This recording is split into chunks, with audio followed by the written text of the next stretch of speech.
الحمدللہ والصلاۃ والسلام علی رسول اللہ۔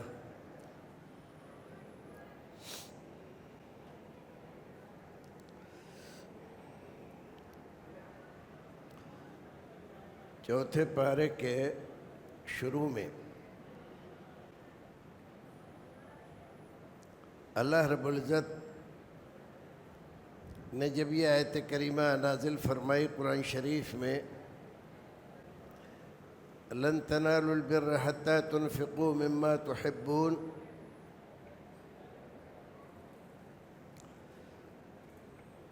وما تنفقوا من شيء فإن الله به عليم۔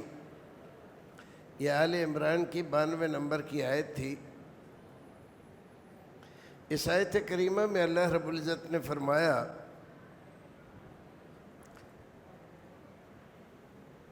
اصل نیکی تک تم لوگ نہیں پہنچ سکتے جب تک کہ اللہ کے راستے میں اس مال کو خرچ نہ کرو جو تمہیں سب سے زیادہ پسند ہے، اور جو کچھ تم اللہ رب العزت کے راستے میں خرچ کرتے ہو اللہ رب العزت اس کو خوب اچھی طرح جانتا ہے۔ اس آیت کریمہ کے ضمن میں مفسرین نے بہت سارے واقعات ذکر فرمائے ہیں، جن میں آج 2 کا ذکر کیا جاتا ہے۔ جب یہ آیت کریمہ نازل ہوئی تو حضرت ابو طلحہ جو انصاری صحابہ کرام میں سب سے مالدار صحابی تھے، اور اللہ رب العزت نے ان کو مال و دولت کافی عطا فرما رکھا تھا، رسول اکرم صلی اللہ علیہ وسلم کے پاس آئے اور کہا، اللہ کے رسول، اللہ تعالیٰ یہ فرماتا ہے کہ نیکی کو تب حاصل کر پاؤ گے جب تم اپنی سب سے زیادہ محبوب چیز کو اس کے راستے میں خرچ کرو۔ میرا باغ بروحہ مدینے کے مشہور ترین باغوں میں سے ایک باغ تھا، اور اس کے اندر جو کنواں تھا اس کا پانی نہایت میٹھا، ٹھنڈا اور فرحت بخش تھا۔ خود رسول اکرم صلی اللہ علیہ وسلم اکثر اس باغ میں جایا کرتے تھے اور اس کا پانی نوش فرمایا کرتے تھے۔ مدینے میں پانی کی بڑی قلت تھی۔ رسول اکرم صلی اللہ علیہ وسلم نے فرمایا، تو تم کیا چاہتے ہو؟ ابو طلحہ نے کہا، اللہ کے رسول، میں یہ چاہتا ہوں کہ یہ میں باغ اللہ کے راستے میں دے دوں، اور آپ کو اختیار ہے، جیسا چاہیں کریں۔ ایک ایسا باغ کہ مدینے میں اس جیسا کوئی دوسرا باغ نہیں تھا، 1 2 10 20 پیڑ نہیں تھے اس میں کھجور کے، سینکڑوں ہزاروں پیڑ، اور پھل بھی اس کا نہایت ہی عمدہ، اچھا، بہتر۔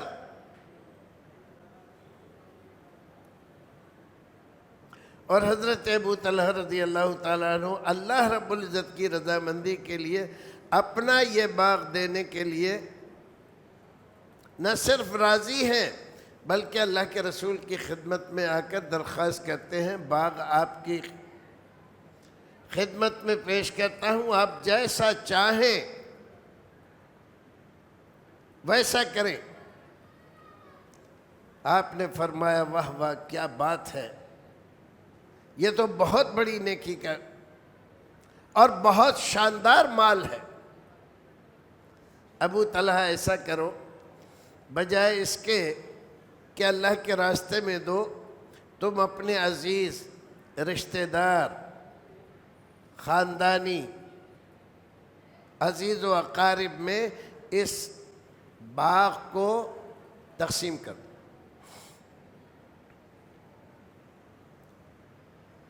سوچنے کی بات یہ ہے کہ کتنا بڑا باغ جو اس زمانے میں اور آج کے اعتبار سے لاکھوں کروڑوں کا ہوگا، رسول اکرم کو دیا جا رہا ہے، اور آپ لینے کے بجائے ان کو کہتے ہیں کہ اپنے قریبی رشتہ داروں میں اس کو تقسیم کرو۔ اور ان کے قریبی رشتہ دار سارے کے سارے مالدار نہیں تھے، ان میں بہت سے غریب تھے۔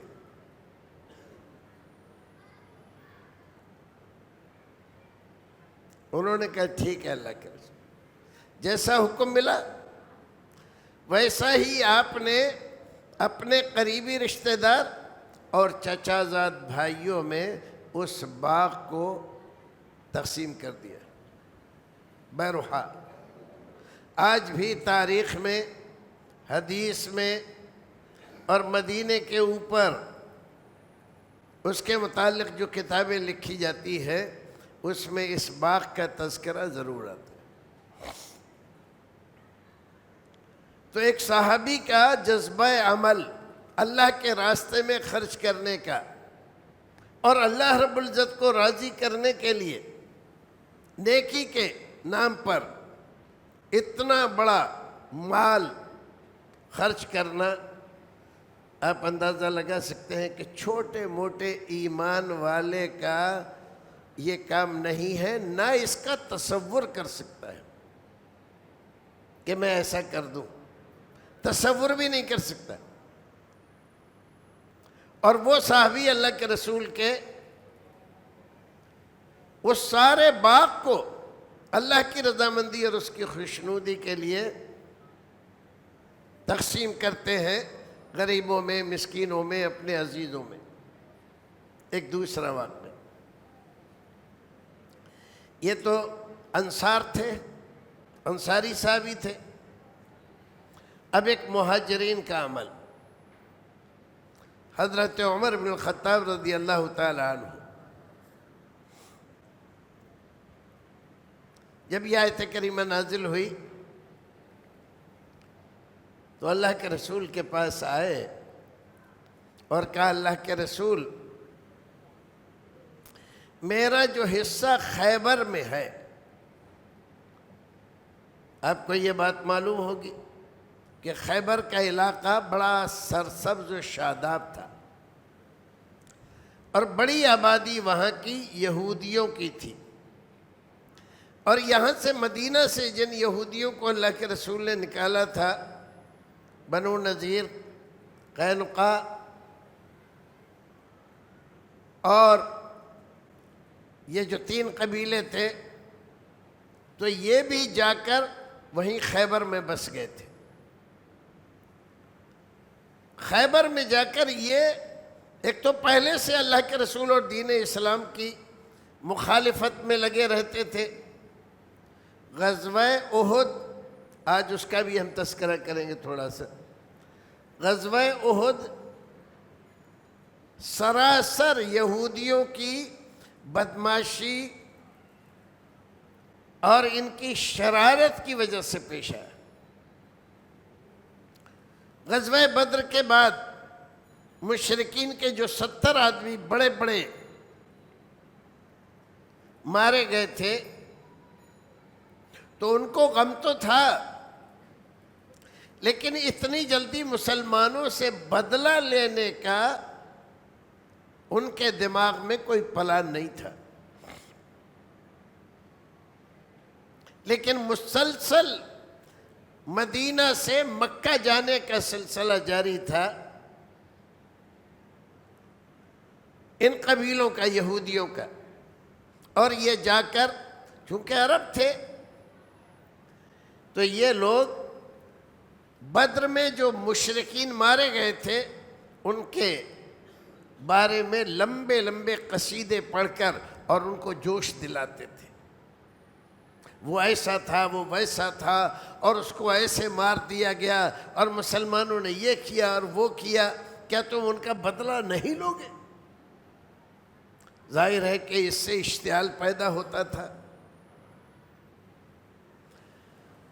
اور اس مسلسل ان کی آنے جانے کی اور اپنے جاسوسوں کو بھیجنے کی سرگرمی کی وجہ سے مکے میں ابال آیا انتقام کا، تو ان کے سرداروں نے منع بھی کیا مکے کے کہ ابھی اتنی جلدی ہم کوئی اور جنگ مول نہیں لے سکتے۔ تو کہا کہ یہ جب مدینے والے خود ہمیں دعوت دے رہے ہیں کہ تم حملہ کرو اور ہم تمہارا ساتھ دیں گے، تو ہم پیچھے کیوں ہٹیں؟ بات صحیح تھی، سمجھ میں آتی ہے بات۔ مدینہ میں اس وقت تک جو انصار تھے، انصار کے پاس مال نام کی کوئی چیز نہیں تھی سوائے چند صحابہ کرام کے، جن کے پاس زمینیں تھیں، باغات تھے، اور اکثریت 90% یہ غریب لوگ تھے۔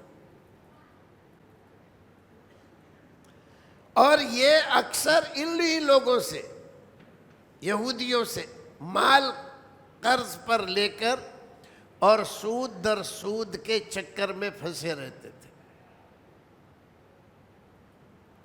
اور اتنا زبردست اور سخت انہوں نے اپنا جال بچھا رکھا تھا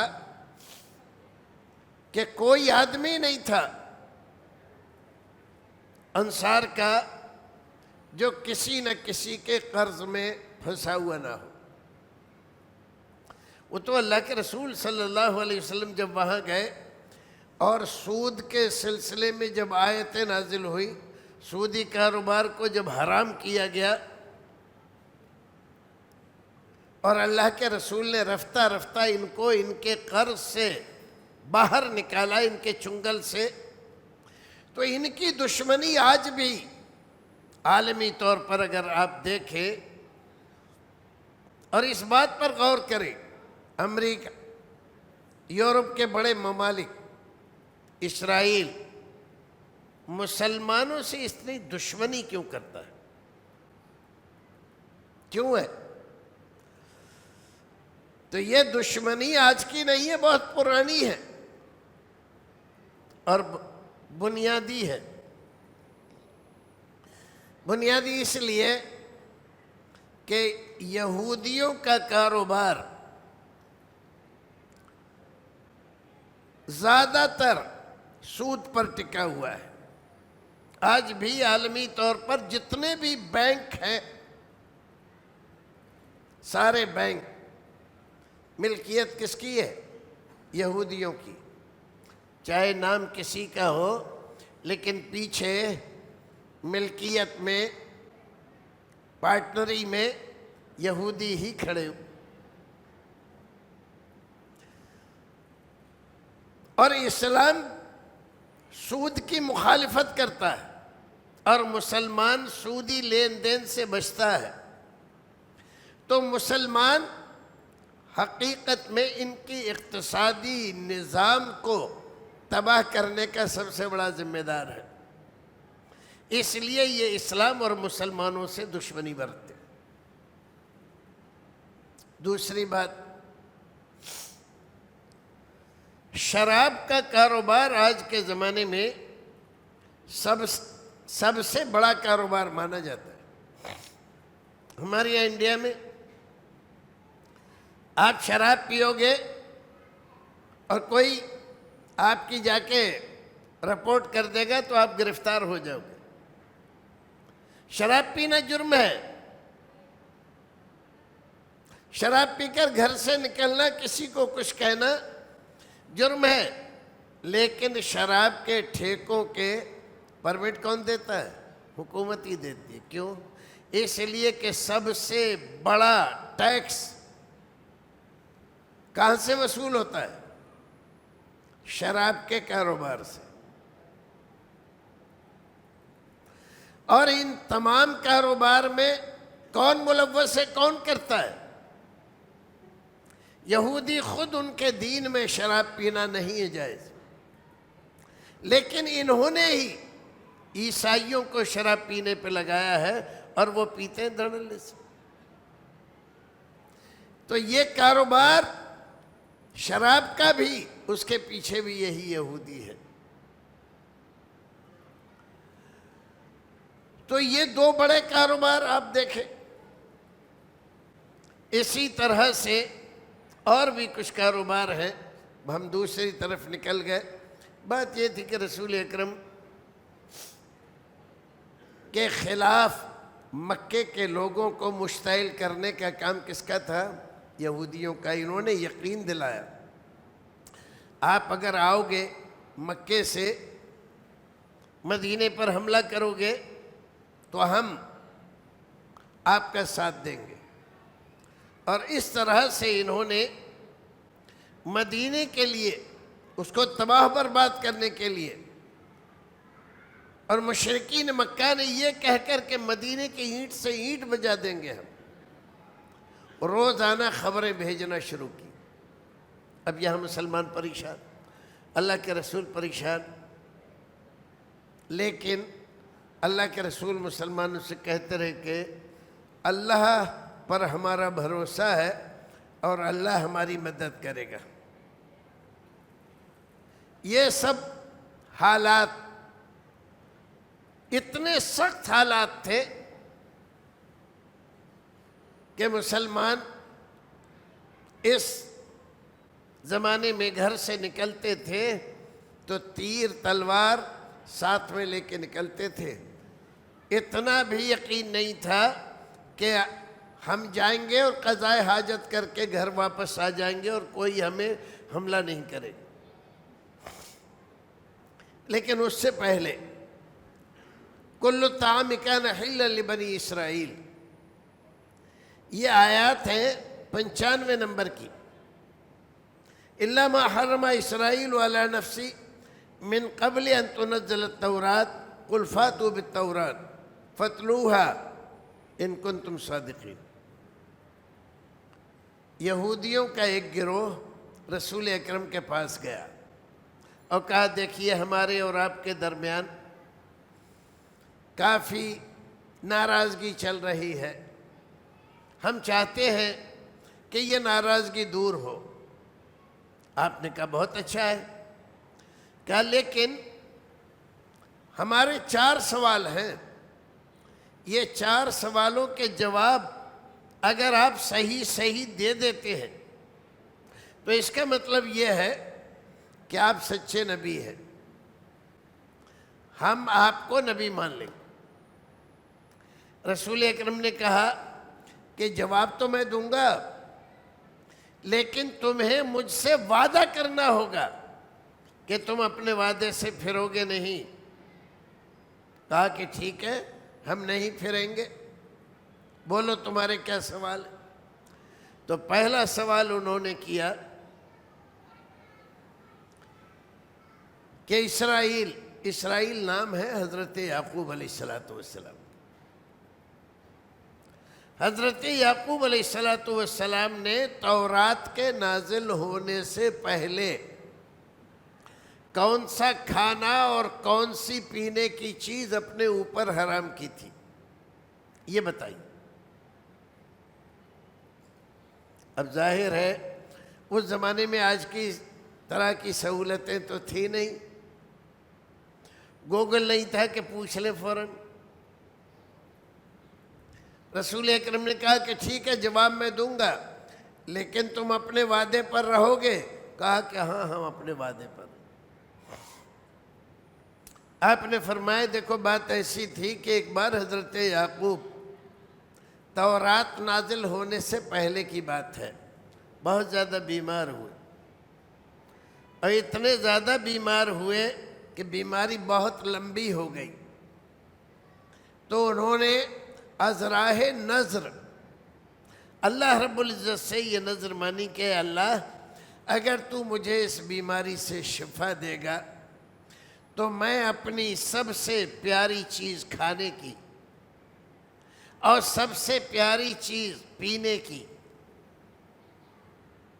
تیری رضا کے لیے نذر کے طور پر اپنے اوپر حرام کر لوں۔ اللہ رب العزت نے شفا دے دی، تو سب سے پیاری چیز ان کے نزدیک جس کو وہ سب سے زیادہ پسند کرتے تھے وہ اونٹ کا گوشت تھا، اور سب سے پیاری چیز پینے کی جو وہ پیتے تھے وہ اونٹ کا دودھ تھا۔ تو دونوں چیزوں کو اپنے اوپر انہوں نے حرام کر لیا۔ یہ اللہ تعالیٰ نے نہیں حرام کیا تھا، انہوں نے خود بطور نذر مان کے ایسا کیا تھا۔ ہمارے زمانے میں اسلام میں اس طرح کی نذر ماننے کی اجازت نہیں ہے۔ اس شریعت میں تھی یہ بات۔ جب آپ نے یہ بات بتلائی اور یہ بات ایسی تھی کوئی نہیں جانتا تھا، تو کہنے لگے کہ ہاں بالکل صحیح بات ہے۔ تو آپ نے کہا اللہ تو گواہ ہے، ان کے پہلے سوال کا جواب میں نے دے دیا ہے۔ تو کہنے لگے کہ ہاں پہلے سوال کا جواب آپ نے صحیح دیا۔ دوسرا سوال ان کا یہ تھا کہ یہ بتلائیے مرد عورت جب ملتے ہیں تو جو بچہ ہوتا ہے کبھی ماں کے مشابہ ہوتا ہے، کبھی باپ کے مشابہ ہوتا ہے، کبھی لڑکا ہوتا ہے کبھی لڑکی ہوتا ہے، ایسا کیوں ہوتا ہے؟ اب یہ تو بہت ٹپیکل سوال ہے۔ رسول اکرم صلی اللہ علیہ وسلم نے پھر ان کو کہا کہ تمہیں اپنا وعدہ یاد ہے؟ کہا کہ ہاں ہمیں یاد۔ تب آپ نے کہا کہ تم جانتے ہو آدمی کا پانی یعنی اس کی منی یہ سفید رنگ کی اور گاڑھی ہوتی ہے، اور عورت کا پانی پیلے رنگ کی اور رقیق ہوتی ہے، پتلی ہوتی ہے۔ جب مرد کا پانی عورت کے پانی پر غالب آتا ہے تو پیدا ہونے والا بچہ ذکر ہوتا ہے یعنی لڑکا ہوتا ہے، اور مشابہت بھی اس کے باپ کی طرف ہوتی۔ اور اگر عورت کا پانی غالب آ جائے مرد کے پانی پر تو پیدا ہونے والا بچہ بچی ہوتا ہے، لڑکی ہوتا ہے، اور مشابہت اس کی ماں یا اس کے خاندان کے ساتھ ہوتی ہے۔ کہنے لگے اللہم نعم، ہاں یہ بات بالکل ٹھیک ہے، آپ نے صحیح جواب دیا ہے۔ پھر اب تیسرا سوال اور چوتھا سوال، بہرحال 4 سوال کیے اور چاروں سوالوں کے جواب رسول اکرم نے دیے۔ چوتھا سوال تھا ان کا کہ یہ بتلائیے آپ کے پاس وحی آتی ہے کیا آتی؟ فرشتوں میں آپ کا دوست کون ہے؟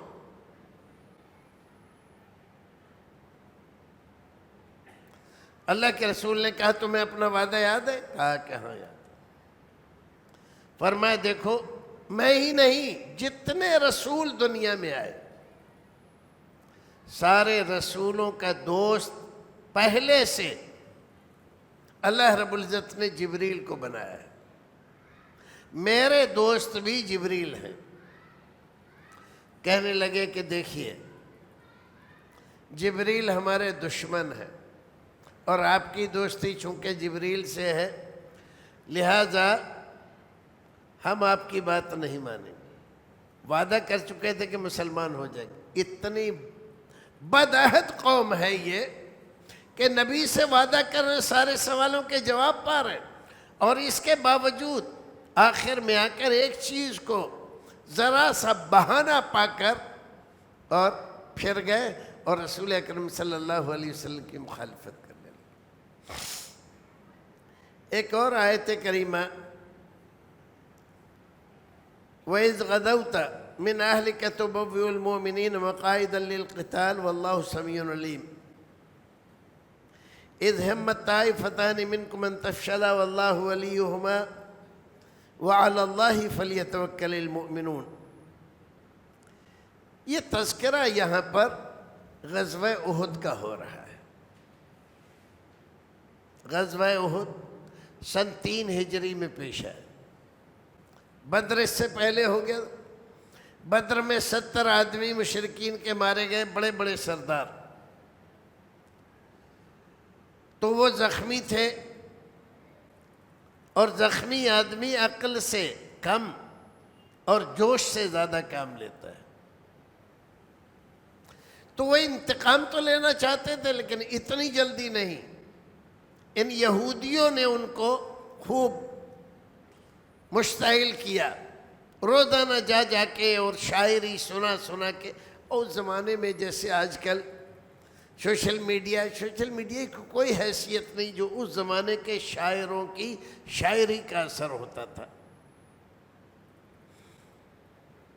بہرحال وہ وہاں سے چلے، اللہ کے رسول کو اطلاع ہوئی، آپ نے جمعے کی نماز پڑھائی، صحابہ کرام سے مشورہ کیا، تو اکثریت اس طرف تھی کہ مدینے سے باہر نکل کے ان کا مقابلہ کیا جائے۔ ایک گروہ چھوٹا سا تھا عبداللہ بن ابی بن سلول کا، یہ کہتے تھے کہ نہیں، یہ جنگی حکمت عملی کے خلاف ہے، ہم مدینے میں رہ کر ان کا مقابلہ کریں گے، جب یہ آئیں گے تو ہم تلواروں سے ان کا مقابلہ کریں گے، اور ہماری عورتیں چھتوں سے پتھر برسائیں گی ان کے اوپر۔ چونکہ اکثریت اور خاص طور سے وہ لوگ جو بدر میں شریک نہیں ہوئے تھے، ان کے اندر جوش و جذبہ زیادہ تھا۔ ان کو یہ تھا کہ ہمیں اپنے جوہر دکھانے کا موقع نہیں ملا، باہر نکل کے جنگ کی جائے، اللہ کے رسول ان کو اچھی طرح سے کوٹا جائے۔ اللہ کے رسول نے یہ مشورہ سنا، چونکہ اکثریت ادھر تھی، آپ اپنے گھر گئے، آپ نے ہتھیار لگائے، ذرا پہنی، تو کچھ لوگوں کو احساس ہوا کہ ہم نے اچھا نہیں کیا، آپ رسول ہیں، ہمارے سردار نبی ہیں، ہم نے آپ کو خامخواہ مجبور کیا، بجائے اس کے کہ ہم یہ کہیں آپ کی جو رائے ہو ہم وہ کریں گے، ہم نے آپ کو مجبور کیا کہ ہماری رائے یہ ہے کہ باہر نکل کے جنگ کی جائے اور اسی پر اڑے رہے، تو یہ ہم نے اچھا نہیں کیا رسول کے ساتھ۔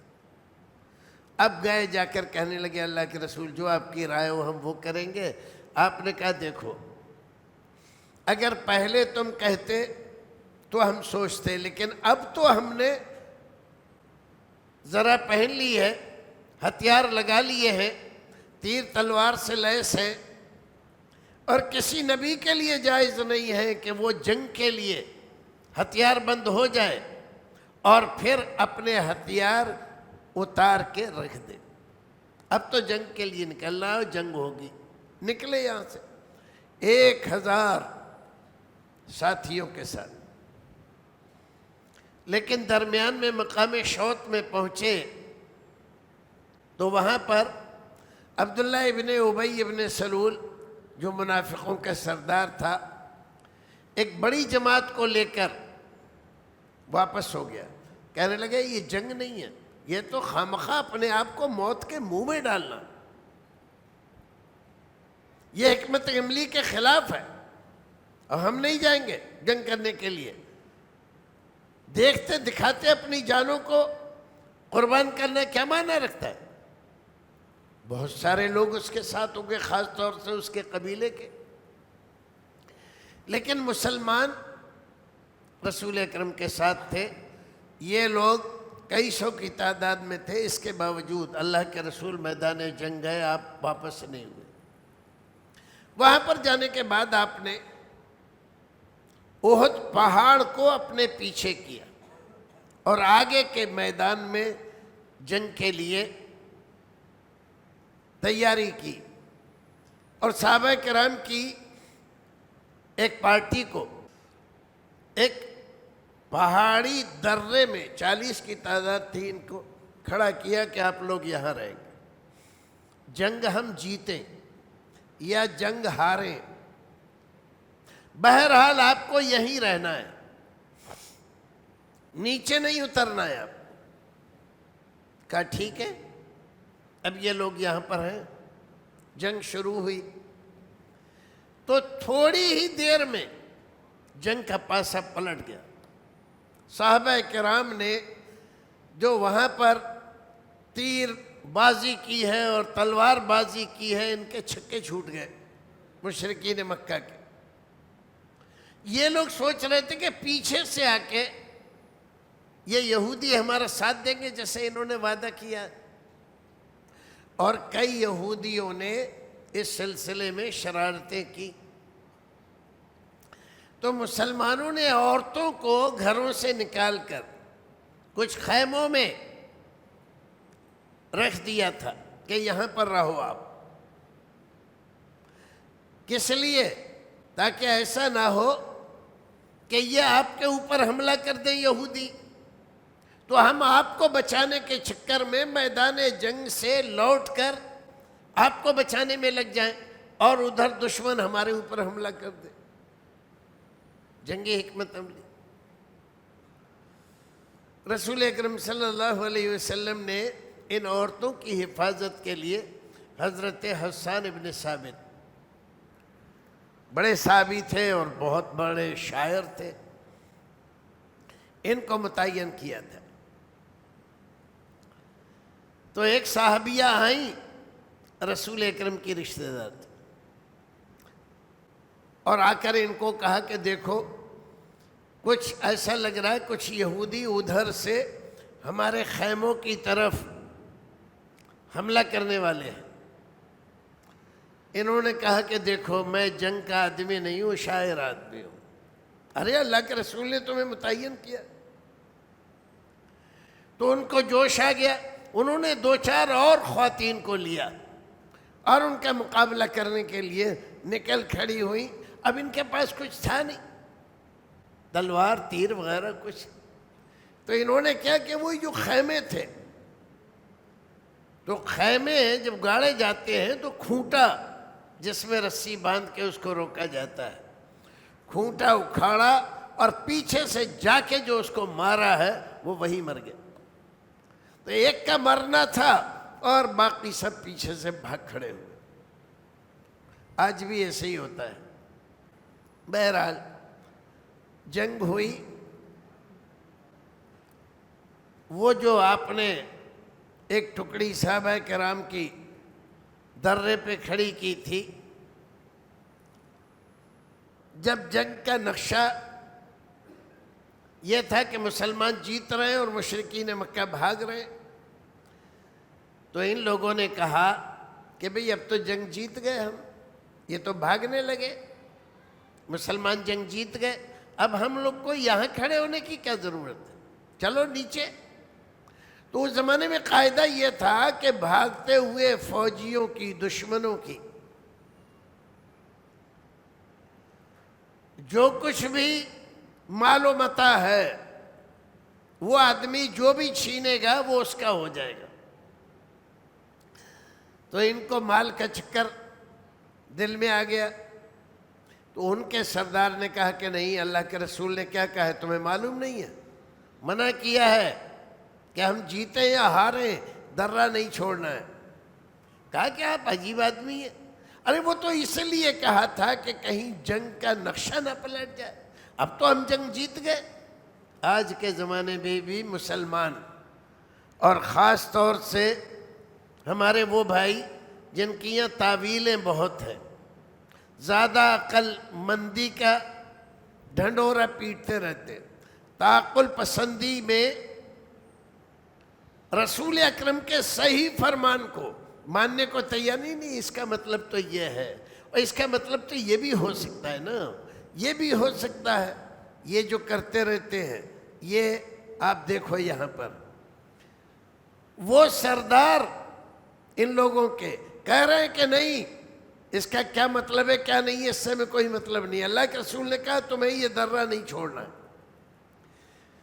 لیکن ان لوگوں نے ایک ایک دو دو کر کے وہاں سے آنا شروع کیا، یہاں تک کہ صرف 2-3 صحابی رہ گئے اور یہ مشرکین مکہ بھاگ رہے تھے۔ حضرت خالد ابن الولید اس زمانے تک مسلمان نہیں ہوئے تھے اور اس جنگ میں کافروں کی طرف سے لڑنے آئے تھے مسلمانوں سے۔ تو جب یہ بھاگ رہے تھے، بھاگتے ہوئے انہوں نے پیچھے مڑ کے دیکھا تو دیکھا کہ درہ تو خالی ہے۔ تو بھاگتے ہوئے سپاہیوں کو انہوں نے کہا کہ رک جاؤ اور میرے پیچھے آؤ۔ تو بھاگتے ہوئے کو، وہ مکہ جا رہے تھے، ان کو موڑ کے لے آئے اور اس درے کی طرف جا کر وہ جو وہاں صحابہ کرام تھے ان سے انہوں نے جنگ کی اور ان کو شہید کر دیا۔ اور پھر پیچھے سے آ کے انہوں نے مسلمانوں اور صحابہ کرام پر حملہ کر دیا۔ یہی وہ جنگ ہے کہ جتنی بھی جنگیں آپ نے لڑیں، تمام جنگوں میں سب سے زیادہ جو نقصان ہوا ہر اعتبار سے، جانی مالی، کس کا ہوا؟ مسلمانوں کا۔ 70 آدمی شہید ہوئے، 70، جن میں بڑے بڑے اجلہ صحابہ کرام حضرت حمزہ رضی اللہ تعالیٰ عنہ جیسے، رسول اکرم کے چچا۔ اور غلطی کتنی تھی؟ اتنی سی غلطی تھی، آپ نے کہا درہ مت چھوڑنا، اور یہ لوگ درہ چھوڑ گئے۔ وہ درے پہ اس لیے بٹھایا تھا کہ کہیں پیچھے سے آ کر یہ ہمارے اوپر حملہ نہ کر دے، اور انہوں نے اس بات کو نہیں سمجھا۔ تو ذرا سی غلطی کبھی کبھی ہمارے لیے بہت بڑے نقصان کا پیش خیمہ ہو جاتی ہے۔ اس سے بہت سارے عبرت کے سامان، نصیحتیں ہمیں ملتی ہیں۔ سب سے پہلی بات، آج کوئی نبی تو ہے نہیں، نبی نہیں ہے، لیکن ہمارے یہاں جو امارت کا، صدارت کا جو نظام چل رہا ہے، جہاں تک ممکن ہو سکے اس نظام کو توڑا نہ جائے، اس کو باقی رکھنے کی کوشش کی جائے۔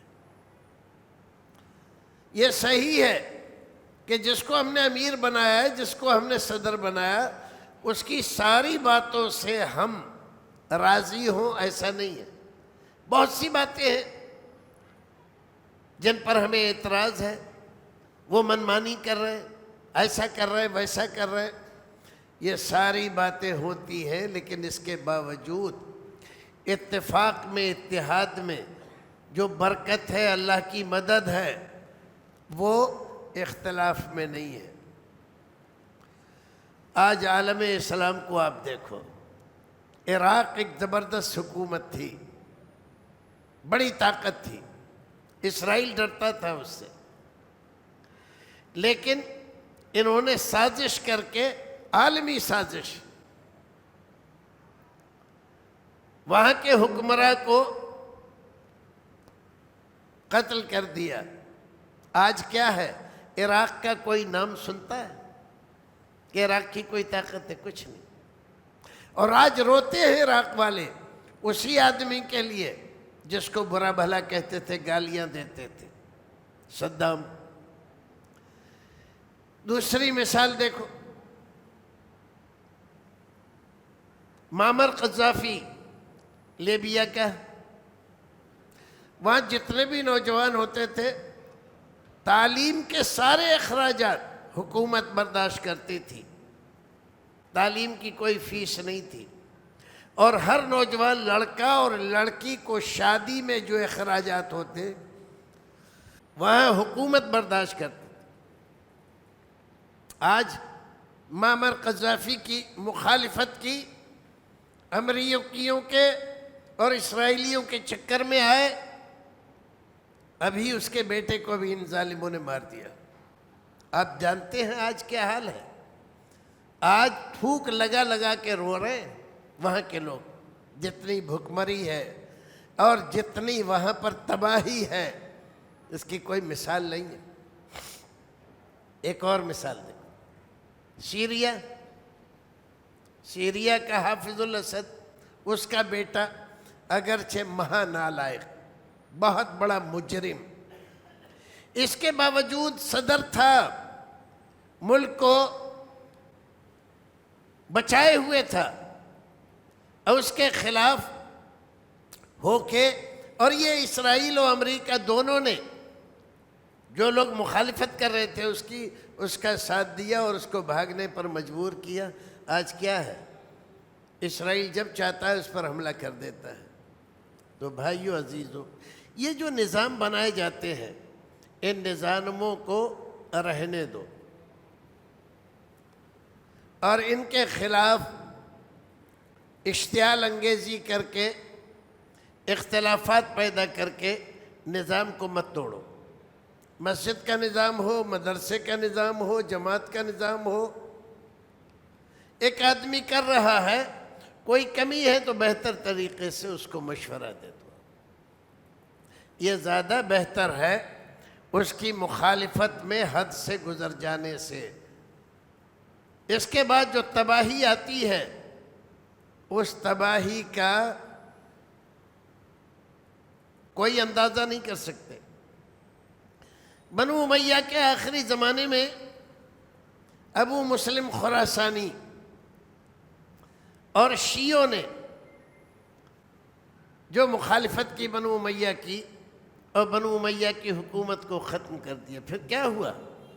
یہ عباسیوں نے اس زمانے کے سرداروں کو، بڑے بڑے جرنیلوں کو، بنو امیہ کے بڑے بڑے بادشاہوں اور خلیفوں کو قبروں سے نکال کے اور سولی پہ چڑھا دیا تھا۔ آپ جانتے ہیں جب افریقہ کو فتح کیا مسلمانوں نے، موسیٰ بن نصیر، یورپ کو فتح کیا طارق بن زیاد، اور ہندوستان کو فتح کیا قاسم، یہ سب کون سا زمانہ ہے؟ یہ بنو امیہ کا زمانہ ہے۔ بنو امیہ کی حکومت ختم کر دی آپ نے۔ آج بھی بہت سارے نااہل لوگ، نالائق لوگ مسائل کو نہ سمجھ کے اور بنو امیہ کی برائیوں میں لگے رہتے ہیں ہر وقت۔ بنو عباسیہ ہے، کیا کیا بنو عباسیہ؟ وہ جو افریقہ میں فتوحات ہو رہی تھیں رک گئیں، ہندوستان میں جو فتوحات ہو رہی تھی وہ رک گئیں، یورپ میں جو فتوحات ہو رہی تھیں وہ رک گئیں، ختم ہو گئی، کچھ کر نہیں سکے۔ اور آپس ہی میں لڑ کے امین اور مامون، ہارون رشید کے 2 بیٹے، لیکن 2 بیویاں ہیں اس کی، ایک بیوی عرب ہے اور ایک بیوی فارسی ہے۔ تو فارسی لوگوں نے سازش کر کے اس بیوی سے تعلقات بڑھا کر، اور امین کو، جو عرب خاتون کا بیٹا تھا، ہارون رشید کے بیٹے دونوں، اس کو بڑی بے دردی کے ساتھ قتل کرا دیا، اور مامون کو برسر اقتدار کر دیا۔ پھر ہوا کیا؟ یہ ہوا کہ پھر ان کے بعد جو خلیفہ بنتا وہ 2-4 سال بھی پورے نہیں کر پاتا تھا اور اس کو قتل کر دیا جاتا تھا۔ تو تاریخ پڑھو اور تاریخ سے بہت کچھ حاصل ہوگا۔ اختلاف میں ہمیشہ تباہی ہے اور اتحاد میں ہمیشہ فائدہ ہے مسلمانوں کا۔ اسی لیے وَاعْتَصِمُوا بِحَبْلِ اللَّهِ جَمِيعًا وَلَا تَفَرَّقُوا، اللہ رب العزت نے فرمایا۔ اللہ رب العزت ہمیں اور آپ کو نیک عمل کرنے کی توفیق عطا فرمائے۔